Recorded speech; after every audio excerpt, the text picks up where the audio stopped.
up, everyone? I'm Hilo from New Leaf Studios, and welcome to Watch Me Win Part 1, the sketch. This was a draw this in your own style from an artist called Unique on Instagram, which is where I get all these Watch Me Whip DTIYS concepts from. I just search up Instagram. I have a whole bunch of them to get to. But this one was pretty interesting because it's not like the concepts I usually work with. It was a bit tame, like in terms of the feeling. It was like very mellow, and just like a like kind of one and done concept. Of just this character and this kind of like water dragon kind of thing, which that was probably like the coolest part for me, was just the relationship between the two different characters. And yeah, so like this part right now is probably the most difficult part, was figuring out like the pose and the legs and just like the all the anatomy that goes with it, and just like how did I want to place the I really liked how I sketched out the dragon part, so I wanted to have the woman kind of match that, with her pose or with her energy, her gesture and stuff like that. So I definitely redrew it like a few times to try and get it right, as you can see. And I don't even think this is the final. Even though I'm erasing lines, I don't think this is like the final that I went with. So yeah, that was probably like a difficult part. That was the most difficult part for me, was just figuring out like the legs and the positioning of it and the hips, and I was like, no, I don't like that, and I kept erasing it and stuff like that. Which sometimes that happens. Sometimes you just have to like work through it. You have to keep digging as an illustrator until you find what really looks the best. So yeah, I just said, okay, that looks good for now, and I just started drawing the water dragon, which I already had a really good idea of what I wanted to do with the dragon. So it was just more of a fight with the human in the pose. She doesn't have a name, I don't think, so I would just call her by her name if I knew it. But yeah, so it was just it was a fight with her, but not necessarily the dragon character. The dragon character, I kind of knew what I wanted to do already. So yeah, this was a really interesting one, in the fact that it was kind of tough to figure out what I wanted to do, how I wanted to match the two characters, or how I wanted to approach the relationship between the two. So yeah, I actually ended up changing the sketch drawing. I guess I forgot to record that part.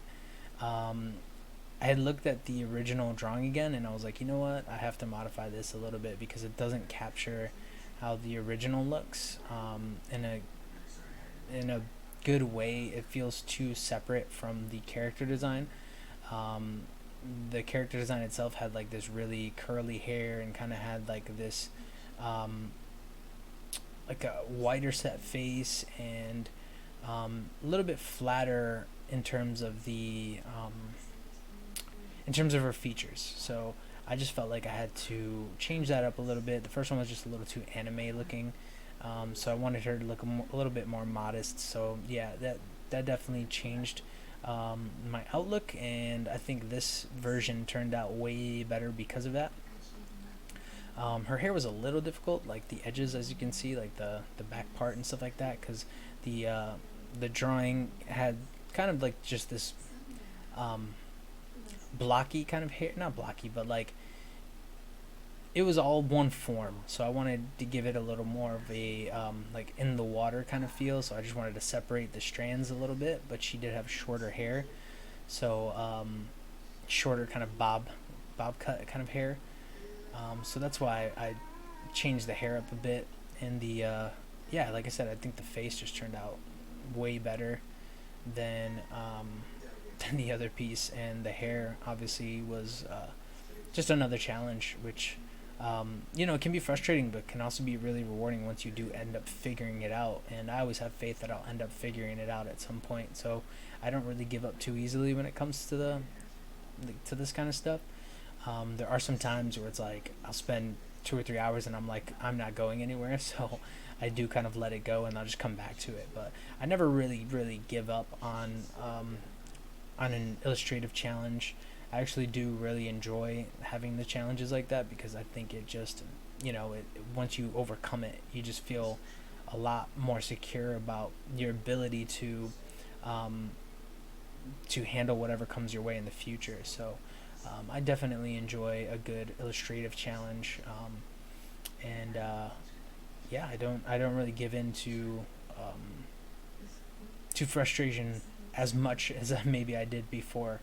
And sometimes it can not giving in can add to your frustration. But then again, you have to know how to like overcome it a little bit and just be more resilient than you kind of want to be in the moment. And remember that if you do keep plugging, you're gonna get somewhere. It might not be that hour, it might not be that day, it could be not even be that week, but as long as you keep like coming back to it and trying to fix it and make it better and get it to where you want it to be, you will succeed at some point. It's just how long are you willing to stick in there and deal with that frustration and challenge yourself and overcome it. I think I was looking back at the reference material at that point right there. I kept looking back and forth and back and forth and back and forth, trying to figure out like the final line work. I wanted it to be as accurate in terms of what was presented in the character work, and then I was also looking at like Google for different like aquatic like legwear and stuff. Like what can I do to make it look like this is a little more aquatic, because her clothing was fairly like not made for water. So I just trying to figure out something that was like similar. That's why like she has those little like cuts in the front and the back end of her leggings or whatever for the heel and the foot. That's more of like a scuba thing. So yeah, I just wanted to give some element of water related clothing. So yeah, the dragon again. He wasn't as much of a challenge as she was, but I do spend a good amount of time kind of like figuring out what exactly to do with him and his face and all of his little characteristics and stuff. And I did keep looking back at the character design, but the character design for the dragon actually was really simple, and it was a little more cutesy than this one is. I wanted to give it a little bit of an edge or a little bit of an air of like a bit more detail, because it just seemed like the original character was just kind of like a stream of water with like a face on it, which it was cool. Like again, it's conceptually pretty cool, and that's why I liked it. I just wanted to have a different feeling with my drawing. Like it's a little more imposing, a little more aggressive in terms of the feeling of that creature. Like this dragon might end up, taking you out, whereas the other one was just kind of like he's a friendly guy and very timid looking and very reserved. But yeah, so I guess I changed the vibe of the entire piece. Originally it seemed like it was very mellow, and I changed it to be, I mean, it's still pretty chill, but like the concepts I feel like are a little more driven to a certain aspect that's not necessarily like mellow or chill. It seems more like she's action ready, and the dragon is kind of like waiting for her to give a signal. And I feel like that's kind of just because of the methodology I have to these draw this in your own style. I'm trying to give all these things just their own life. That's through my interpretation. So yeah, that's kind of part of it is making them a little more imposing looking or aggressive looking. because it's just fun to draw. It's some of the characters I draw, either professionally or for our comics, they can be really mellow, or it can be really toned down in terms of the action that's going on.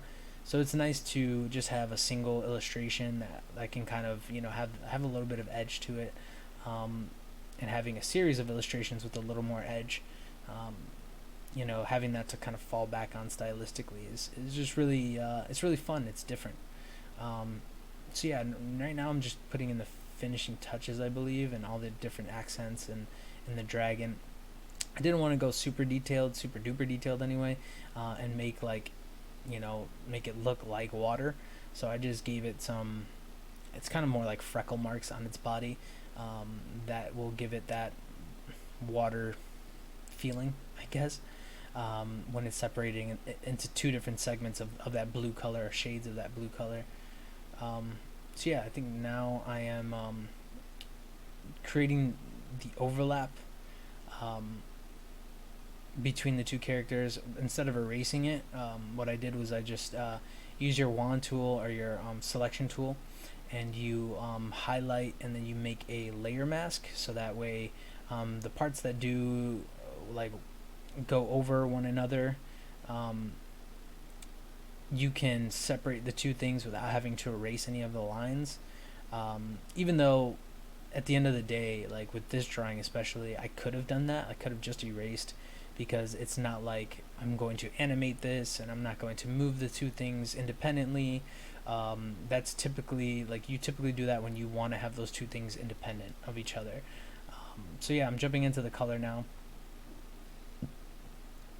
And I was just figuring out what kind of color scheme that I want for her and for the dragon, because the dragon has, I'm sorry, she's wearing orange, like she has an orange top, and her color scheme, her skin tone, her hair, it's more in the red. It's in the warm side of the palette, and he's obviously in the cool side of the palette. So there's already going to be a nice contrast between the two. But it's more or less like, how far do I want to push that contrast, because you can have it closer to the saturated aspect of the complementary colors. So you can have a like navy blue and a kind of like reddish orange, that just have really high contrast with one another. Or you could do like the muted tones, and then obviously the contrast is a little more muted in that. So I was just deciding what I wanted to do with that. So this is actually just like a base color. Like, I always block out my work before I do full colors. So I'm just blocking out the colors right now, but it kind of just gives me an idea of what tone I want to use for the dragon. So right now it's this kind of darker blue tone, but definitely as we move through the piece, I lighten it up a bit and make it more kind of like transparent and aqua, as opposed to like a darker blue. And I think it was because as I was doing this coloring, I was thinking I want to make the background a little darker.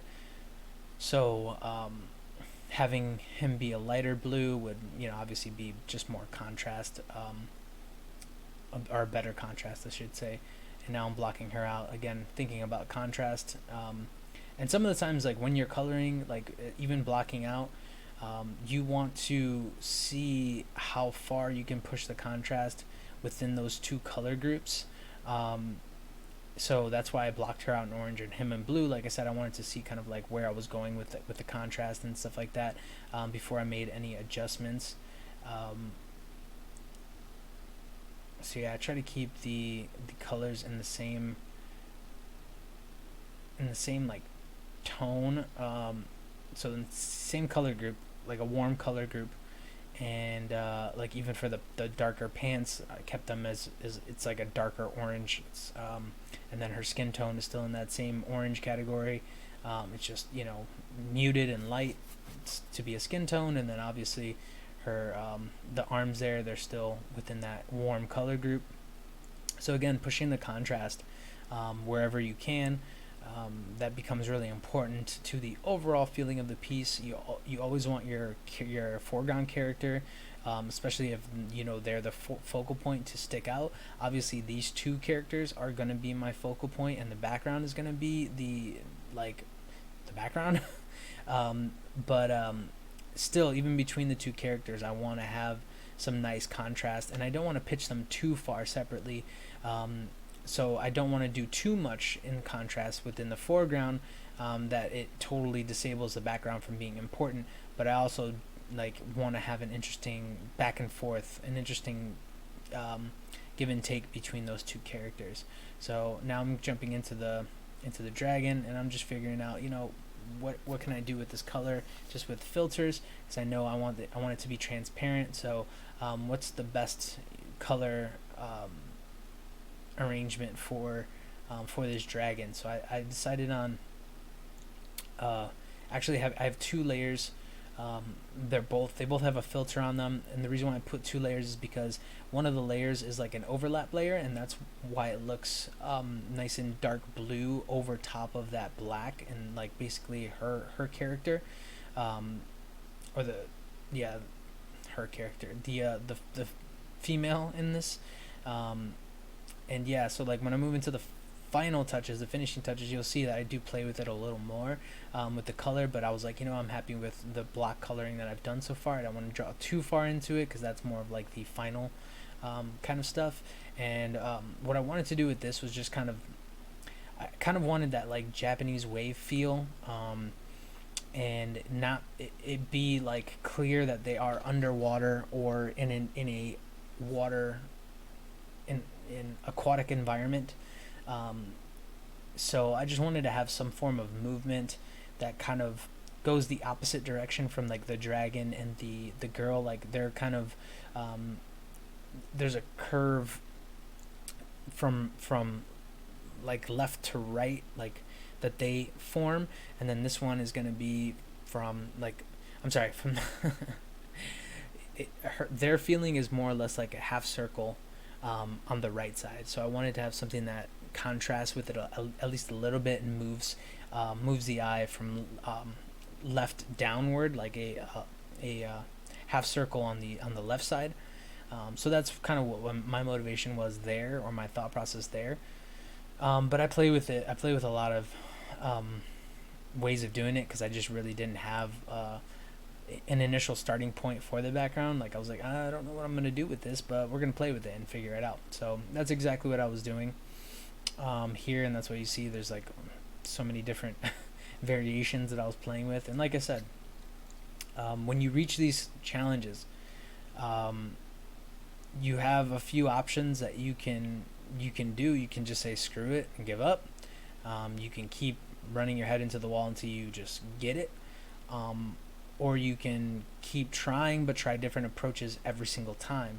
So that's kind of what I did here. I just kept trying different approaches, and I wasn't going to give up on it. I just wanted to see exactly what I can do, and like just branch out in my thought process. And that's a lot of success comes from that. I think is just being creative, thinking outside of your normal, taking a deep breath and backing up and saying, you know what, I'm going to try something different, and I'm just going to try to get out of my own mind, if that makes any sense. Like, if I thought about it this way, then I'm going to try it the complete opposite way next time. And yeah, like, again, I did figure out what I wanted to do, which was that, like, swirl effect. I think it just helps create some motion, and actually lended to the motion that I had already created. Like I said, the right half circle that I had already created. So now it's just putting in some extra accents, some extra water accents, which I kind of like the like diamond shape that I do. I don't know why, it feels like that's water to me. Some people, like, I've done it in the past with some coloring and some line work, and they were like, what is this supposed to be? And I was like, oh well, it's like the shape of water when it's like, kind of like on the surface, when waves are created. I always see this kind of like diamondy kind of pattern. It's organic, but it still has that like diamondy pattern And once I said that, they were just like, oh yeah, I totally get where you're coming from. So like it does probably need a little bit of explanation, but for the most part, I think it translates fairly well. And it's just one of the ways that like I can describe water without drawing a tremendous amount of detail, because obviously, water has no real form, so you have to define what that form is going to be, which is very tricky when it comes to making it readable for everybody. So I just picked that one aspect that I usually remember about water and like the sea, and what shape most defines that to me, and I just try to translate as best as I can for other people. And again, it's not going to be readable to everybody, but it it works for some people. Maybe even with a little bit of explanation, or just they have to look at it for a while and be like, okay, got what he was going for here. But yeah, and so now I'm just doing some highlights on the dragon character. I wanted to save this for last because I didn't know how far I wanted to take it. If I wanted it to be muted and to just kind of blend into the character, or to be really bright. And now I'm just playing with the colors of the layers so I can get the perfect kind of balance between the two things. I added in a gradient, and again, I'm just seeing how far I want to push it. I was tempted to really go that really saturated blue to purple, and yeah, I wanted it to kind of feel like mystical, if that makes any sense. So yeah, I added a nice little blur here based on that layer, and played with the filters, and now I'm just going back in and giving my lines a nice little blur, and setting up my lighting, which was fairly easy at this point, because I was like, yeah, the dark's coming from below, and there's not a clear light source that's coming from really any place, so I can just give it a kind of generalized glow coming from above. That's mainly coming from like the dragon, if that makes any sense. Like he was somewhat illuminated, and he's illuminating her. But yeah, the hair was probably my favorite part in terms of the shadow, like how that turned out. And I don't spend a ton of time on hair, so it kind of made me realize that like if I do spend a little more time on hair, I can get some really cool results. So the next time I have an opportunity to kind of do color on hair, I'm gonna try and push it a little farther than I usually do. So yeah, the shadow, like I said, was pretty much an easy process. Probably the easiest process of the whole drawing was the color aspect. Like I wanted to finish coloring this the entire time. I just kept seeing like this end result in my head, and it kept pushing me forward. So yeah, the challenges that I overcame just made me more excited for the final, and seeing the final kind of unfolding before me was just like it felt like a really big accomplishment. So yeah, I just feel really confident about at this point everything that I'm doing with this drawing, and it's really just finding a place for all of the effects and the things that I want to do with it. So yeah, we're pretty much at a final here. I'm just going back in and playing with the little accents and what's the best way to represent them, and should they be super saturated or kind of muted. And yeah, that was Watch Me Whip, everybody. Go and find Unique on Instagram and follow our links for more content. Smash that like and subscribe.